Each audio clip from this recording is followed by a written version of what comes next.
Good morning, fam. Welcome to another Messy Middle Moment with Melissa. One of the things that I kind of want to talk about today is be careful with the sides you choose.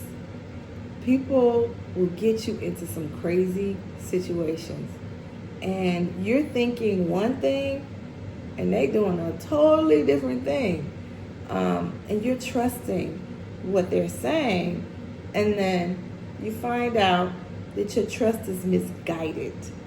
Um, I have been reading in my word about David a lot, and David's story, and just all the things that have happened with him.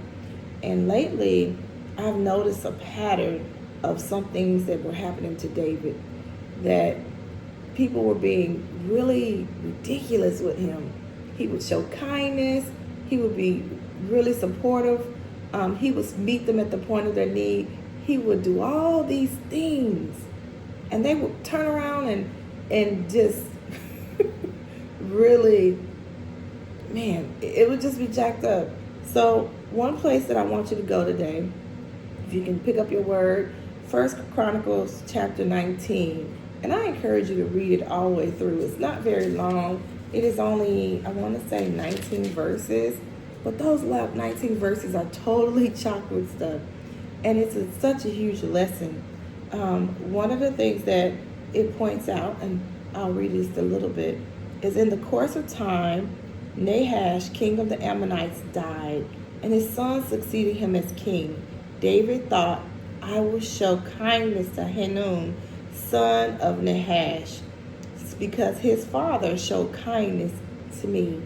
So David sent a delegation to express his sympathy to Hanun concerning his father. And that's verses 1 and 2 of 1 Chronicles 19. And here's where the trouble begins. In verse 3, the second half of 2, and into verse 3 and 4, it says, when David's men came to Hanun and the land of the Ammonites to express sympathy to him, the Ammonite nobles said to Hanun, do you think David is honoring your father by sending men to you to express sympathy? Haven't his men come to you to explore and spy out the country and overthrow it? So Hanun seized David's men, shaved them, cut off their garments in the middle at the buttocks, and sent them away. In verse 5 it says, when someone came and told David about the men, he sent messengers to meet them, for they were greatly humiliated. The king said, stay at Jericho till your beards have grown, and then come back. Well, there's a lot to unpack in this entire chapter, but one thing I want you to take note of is the fact that David showed kindness.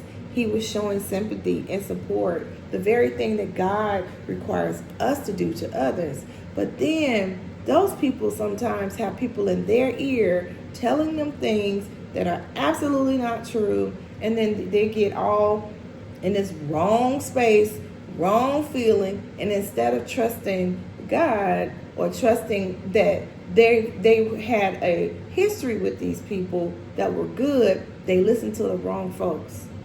I don't know who I'm talking to, and I don't know why God stopped me in the middle of my morning trying to get out the door, do what I'm supposed to do, because, well, it's a day.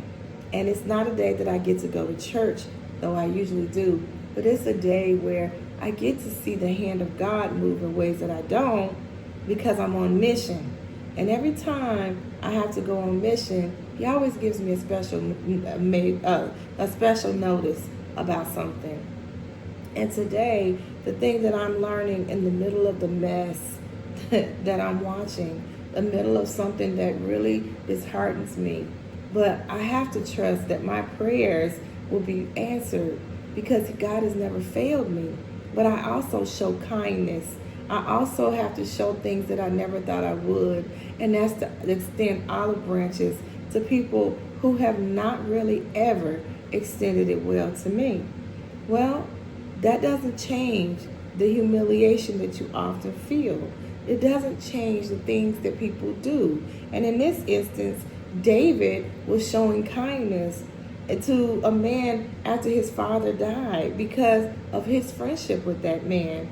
And that man went along listening to the wrong people, telling him, don't you think he's setting you up? Don't you think he's spying out what you're doing, spying out your place? Because see, he wants to take over. And unfortunately, this broken-hearted man listened to the wrong people. And it really got into a really bad situation if you read into the chapter. Why am I telling you this? I could easily listen to the wrong people, turn myself into a place and end up being hurt and humiliated and ashamed, losing stuff because I have someone wrong in my ear. You can do the same thing. So I encourage you today, stop. Don't listen to what other people are saying.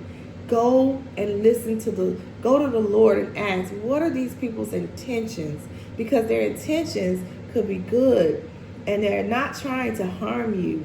But then if they're liars, then he'll expose that too. Discernment is huge with God. And I encourage you, find out for yourself. Don't mess up like Hanan did and send these men back totally humiliated. And then later on decide to wage a war and gather innocent other people in there. And their people will end up getting hurt and damaged because of that decision that was bad in the first place.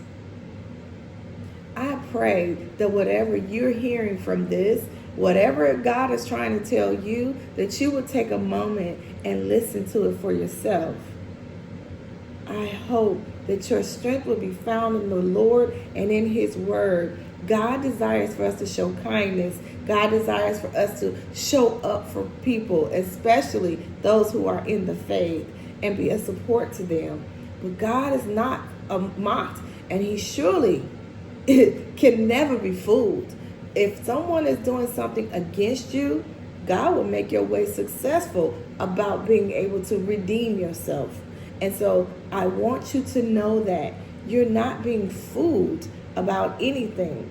God is purposeful in his intent, but understand, if you listen to the wrong people, you're going to reap a consequence you never thought you knew. I'm praying for you today. May the Lord walk with you. May he comfort you. May he guide you. And I pray you pray that same thing for me. I love you, and there's absolutely nothing you can do about it.